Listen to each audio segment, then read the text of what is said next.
आज का यह वीडियो भी बहुत ही स्पेशल होने वाला है। किसान भाइयों के लिए, युवाओं के लिए, माताओं और बहनों के लिए, पढ़ने वाले बच्चों के लिए, सरकारी कर्मचारियों के लिए, आम जनता से जुड़े कई महत्वपूर्ण फैसले जानेंगे। देश के अलग अलग राज्यों की ओर से, सरकारों की ओर से बड़े ही महत्वपूर्ण अपडेट आए हैं। वीडियो को आप पूरा देखिएगा और इस वीडियो को आप लाइक और शेयर भी जरूर कर दीजिएगा, ताकि आपका प्यार और सपोर्ट हमें मिलता रहे और हर रोज हम ऐसे ही काम की खबरें देखते रहें।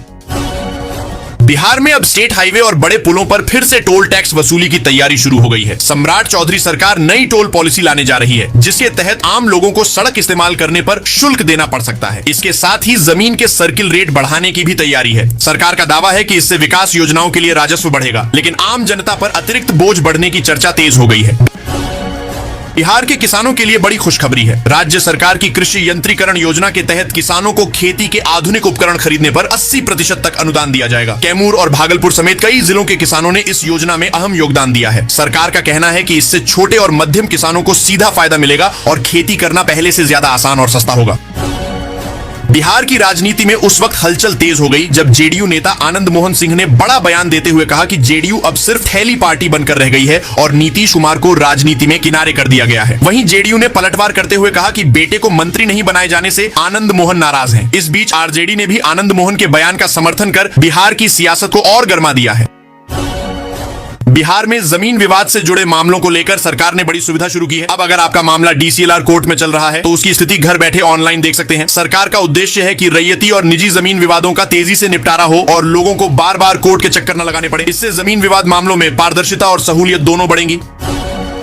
बिहार सरकार ने सचिवालय कर्मियों के लिए खास इलेक्ट्रिक और पिंक बस सेवा की शुरुआत की है। परिवहन मंत्री दामोदर रावत ने पटना के 5 प्रमुख रूटों पर 25 बसों को हरी झंडी दिखाकर रवाना किया। सरकार का कहना है कि इस नई सेवा से कर्मचारियों को सुरक्षित, सुविधाजनक और किफायती परिवहन की सुविधा मिलेगी। साथ ही शहर में प्रदूषण भी कम होगा।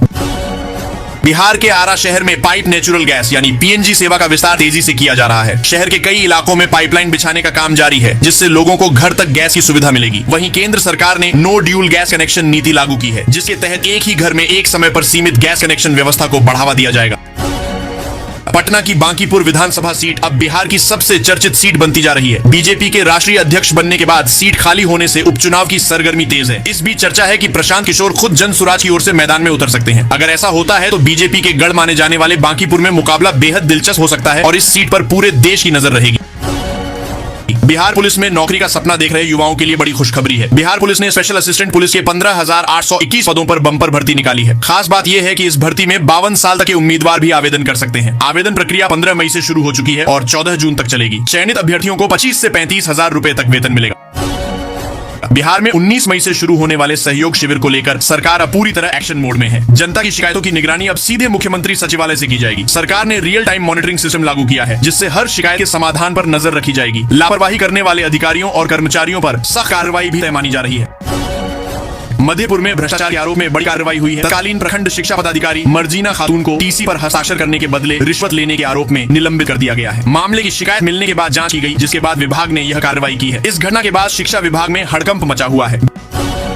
बिहार की राजनीति में स्वास्थ्य मंत्री निशंत कुमार को लेकर बयानबाजी तेज हो गई है। जदयू ने राजद के हमलों का जवाब देते हुए कहा है कि निशंत कुमार की सादगी, मेहनत और समर्पण को बिहार की जनता अच्छी तरह देख रही है। पार्टी ने दावा किया कि विपक्ष बेवजह राजनीतिक आरोप लगाकर मुद्दों से ध्यान भटकाने की कोशिश कर रहा है। जहानाबाद में विकास को लेकर प्राधिकार की बैठक आयोजित की गई। बैठक के दौरान दरधा नदी में रिवर फ्रंट निर्माण की योजना पर सहमति बनी। शहर के दीर्घकालिक विकास को लेकर विभिन्न बिंदुओं पर विचार विमर्श किया गया। बैठक में विधायक राहुल कुमार के 8 अन्य जनप्रतिनिधि एवं जिला स्तरीय पदाधिकारी मौजूद रहे। बिहार में भ्रष्टाचार को लेकर एक बार फिर बड़ा मामला सामने आया है। बेगूसराय के खोदावंदपुर अंचल कार्यालय में जमीन के दाखिल खारिज के बदले 80,000 रुपए रिश्वत मांगने का आरोप लगा है। पीड़ित लालन कुमार ने आरोप लगाया है कि अंचलाधिकारी प्रीति कुमारी और कंप्यूटर ऑपरेटर रणजीत कुमार ने घूस नहीं देने पर उनका आवेदन खारिज कर दिया। मामले की शिकायत मुख्यमंत्री और वरिष्ठ अधिकारियों से की गई है।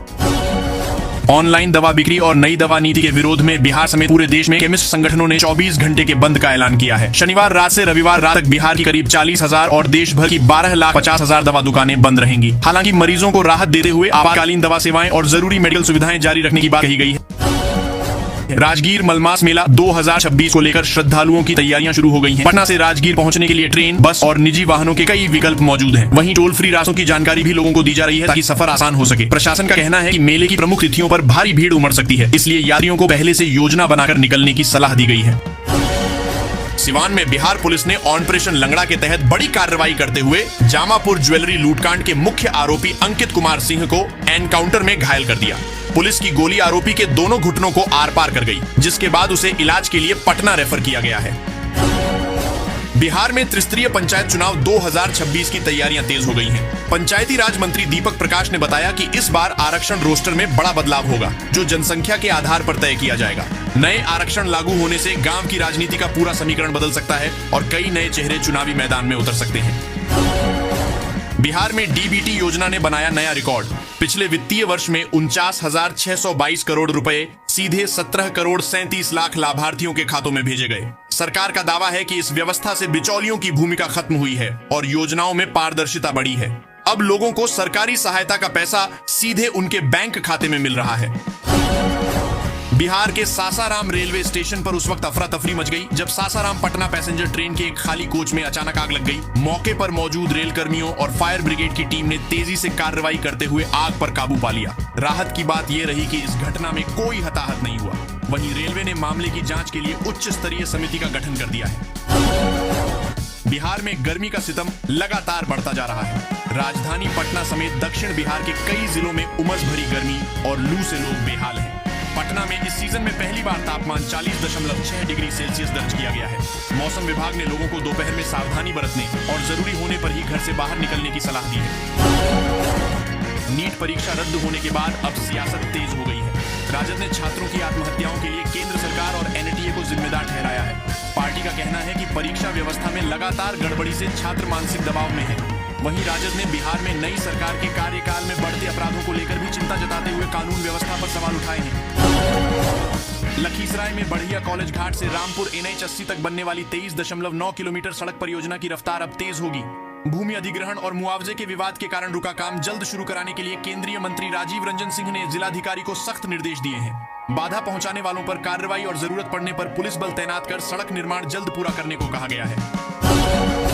भीषण गर्मी को देखते हुए पटना के सरकारी स्कूलों में नए दिशा निर्देश जारी किए गए हैं। अब बच्चों को स्कूल में ग्लूकोज और नींबू पानी दिया जाएगा। वहीं समय समय पर पानी पीने के लिए अलग घंटी भी बजेगी। इसके साथ ही छात्रों को गर्मी से बचाव और सुरक्षा उपायों की जानकारी देने के लिए विशेष प्रशिक्षण भी कराया जाएगा, ताकि बच्चे सुरक्षित और स्वस्थ रह सके।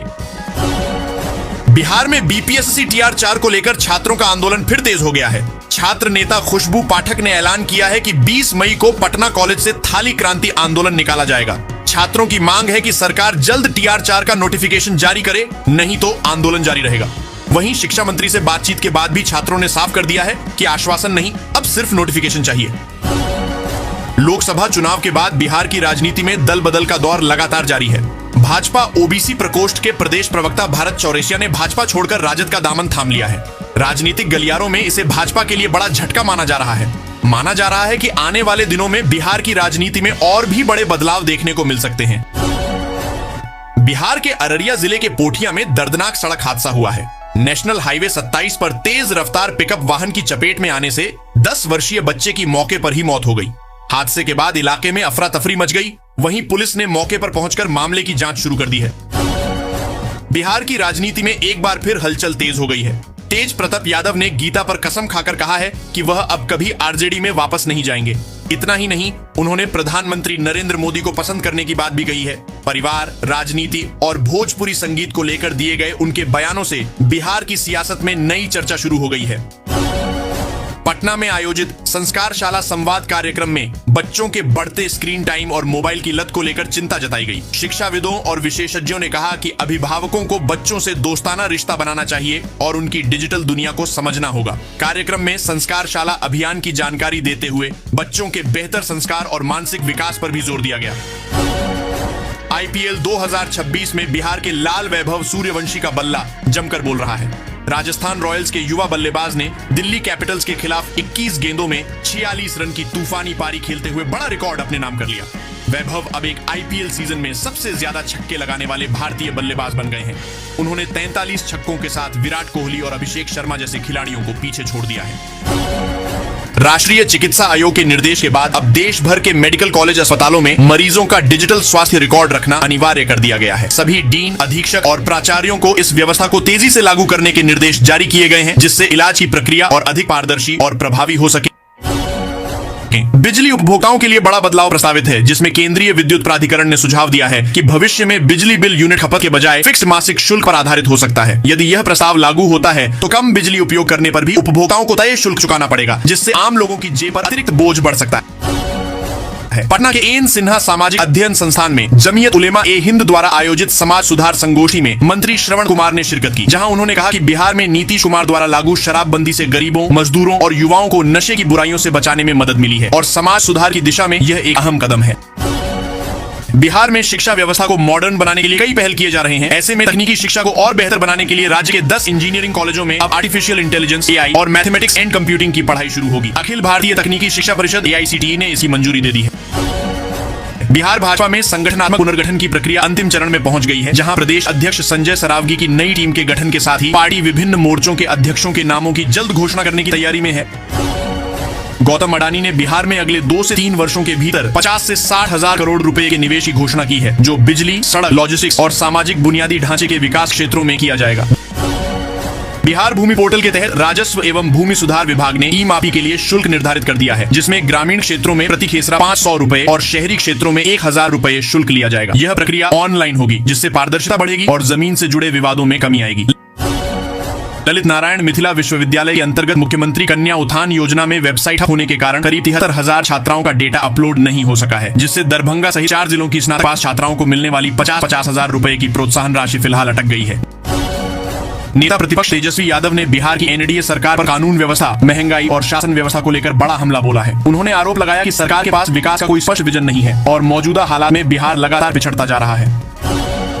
सारण के मढ़ौरा स्थित शिलहौरी मंदिर में शादी समारोह के दौरान बड़ा हंगामा हो गया। दुल्हन के चचेरे जीजा ने अचानक मंडप में पहुंचकर उसकी मांग में सिंदूर भर दिया। इस घटना के बाद शादी टूट गई और दोनों पक्ष बिना विवाह के ही वापस लौट गए। मामला पूरे इलाके में चर्चा का विषय बना हुआ है। बांका में बिजली उपभोक्ताओं को अब बड़ी राहत मिलने वाली है। South Bihar power distribution company limited यानी SBPDCL बिजली बिलिंग और मीटरिंग व्यवस्था को पूरी तरह डिजिटल बनाने जा रही है। इसके लिए नया रेवेन्यू मैनेजमेंट सिस्टम लागू किया जा रहा है, जिससे बिलिंग प्रक्रिया तेज, पारदर्शी और आसान होगी। नरकटियागंज के आंगनबाड़ी केंद्रों के बच्चों को अब नई और आकर्षक पोशाकें मिलने वाली हैं। खास बात यह है कि ये पोशाकें जीविका दीदियों द्वारा तैयार की जा रही हैं। इस पहल से बच्चों को बेहतर सुविधा मिलेगी, वहीं स्थानीय महिलाओं को रोजगार और आत्मनिर्भर बनने का मौका भी मिलेगा।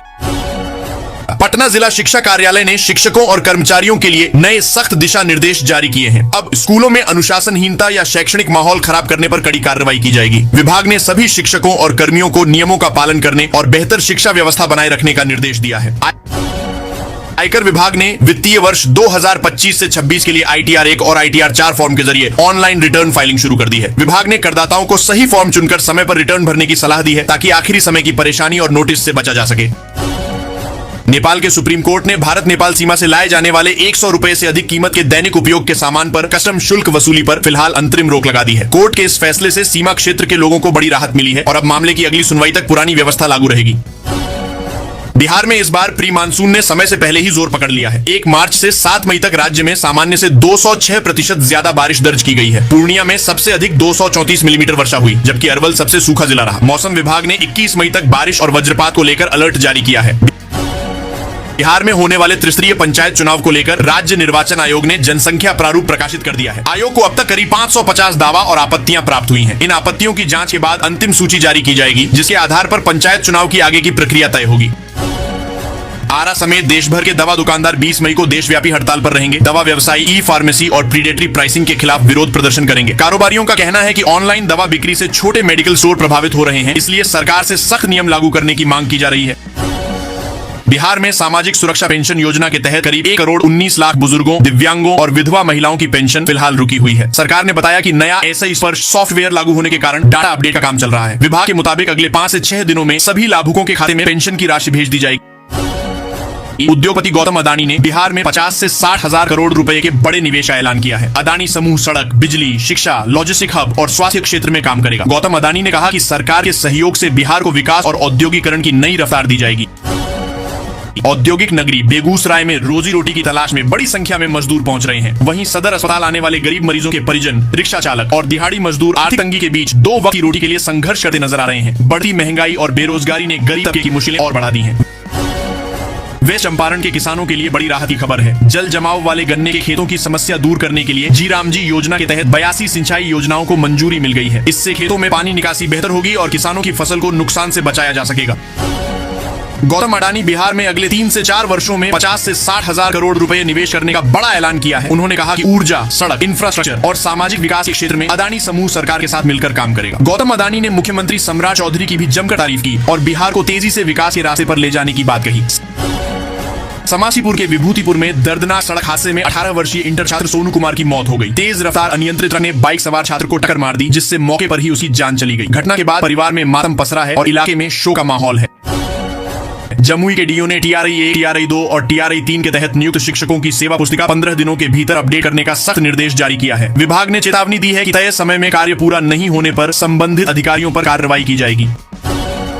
सिवान के जीरादेई में भाजपा के 2 दिवसीय पंडित दीनदयाल उपाध्याय प्रशिक्षण महाअभियान 2026 का भव्य शुभारंभ हुआ। भाजपा प्रदेश अध्यक्ष संजय सरावगी ने दीप प्रज्वलित कर कार्यक्रम का उद्घाटन किया और पंडित दीनदयाल उपाध्याय व डॉक्टर श्यामा प्रसाद मुखर्जी को श्रद्धांजलि अर्पित की। बिहार में गर्मी बढ़ने के साथ ही पेयजल व्यवस्था को लेकर सरकार अलर्ट हो गई है। लोक स्वास्थ्य अभियंत्रण विभाग PHED ने राज्य के सभी जिलों को सख्त निर्देश भेजे हैं। विभाग ने कहा है कि जलापूर्ति योजना की क्षतिग्रस्त पाइपलाइन को 24 घंटे के भीतर ठीक करना होगा। अगर तय समय में मरम्मत नहीं हुई तो संबंधित ठेकेदारों पर कार्रवाई की जाएगी। बिहार में जमीन से जुड़े लंबित मामलों को लेकर सरकार सख्त हो गई है। राजस्व मंत्री डॉक्टर दिलीप जायसवाल ने अधिकारियों को 30 जून तक परिमार्जन, जमीन मापी और जमाबंदी सुधार के सभी लंबित मामलों का निपटारा करने का निर्देश दिया है। सरकार ने 33 करोड़ दस्तावेजों को ऑनलाइन स्कैन कर अपलोड भी किया है ताकि जमीन विवाद और फर्जीवाड़े पर रोक लगाई जा सके। बिहार में 2 वर्षीय बीएड कोर्स में एडमिशन के लिए 7 जून को प्रवेश परीक्षा आयोजित होगी। इस परीक्षा के लिए अब तक 82,000 से ज्यादा अभ्यर्थियों ने आवेदन किया है। राज्य के 11 प्रमुख शहरों में परीक्षा केंद्र बनाए जाएंगे, जहां कड़ी निगरानी में परीक्षा संपन्न कराई जाएगी। रोहतास के सासाराम में लंदन थीम मेले में बड़ा हादसा हो गया। शुक्रवार रात ग्रेविटी झूला अचानक बेकाबू हो गया, जिससे उस पर सवार कई लोग नीचे गिर पड़े। हादसे के बाद मेला परिसर में अफरा तफरी और भगदड़ मच गई। घटना मुफस्सिल थाना क्षेत्र के पायलट बाबा धाम के पास की बताई जा रही है। बिहार में पेट्रोल डीजल की बढ़ती कीमतों और कानून व्यवस्था को लेकर आरजेडी ने सरकार पर बड़ा हमला बोला है। पार्टी प्रवक्ता शक्ति सिंह यादव ने कहा कि महंगाई से आम जनता परेशान है, जबकि सरकार सिर्फ दिखावे की राजनीति कर रही है। उन्होंने पटना में बढ़ते अपराध और ब्लैकआउट के दौरान हुई घटनाओं को लेकर भी सरकार को घेरा। नवादा के रजौली की बेटी भूमिका ने CBSE 12वीं परीक्षा में शानदार प्रदर्शन करते हुए कॉमर्स संकाय में 98.40% अंक हासिल किए हैं। भूमिका ने पटना जिला टॉपर बनकर परिवार और पूरे इलाके का नाम रोशन किया है। सफलता के बाद घर में जश्न का माहौल है और लोग मिठाई बांटकर खुशी मना रहे हैं। बिहार के मुख्यमंत्री सम्राट चौधरी आज प्रशासनिक कामकाज को लेकर 2 अहम बैठकों की अध्यक्षता करेंगे। सबसे महत्वपूर्ण बैठक राजस्व एवं भूमि सुधार विभाग की होगी, जो दोपहर 12:30 बजे आयोजित की जाएगी। माना जा रहा है कि बैठक में जमीन विवाद, दाखिल खारिज और लंबित मामलों पर बड़े फैसले लिए जा सकते हैं।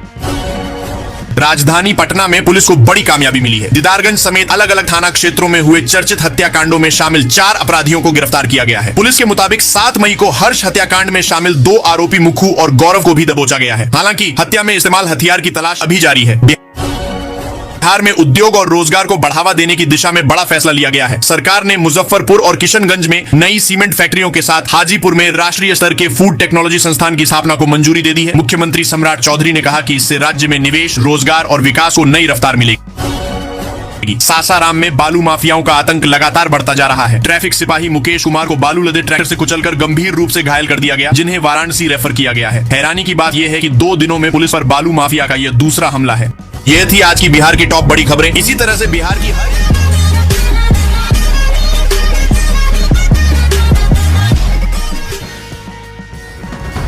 आगे की न्यूज के लिए वीडियो को लाइक कीजिए और चैनल को सब्सक्राइब कीजिए।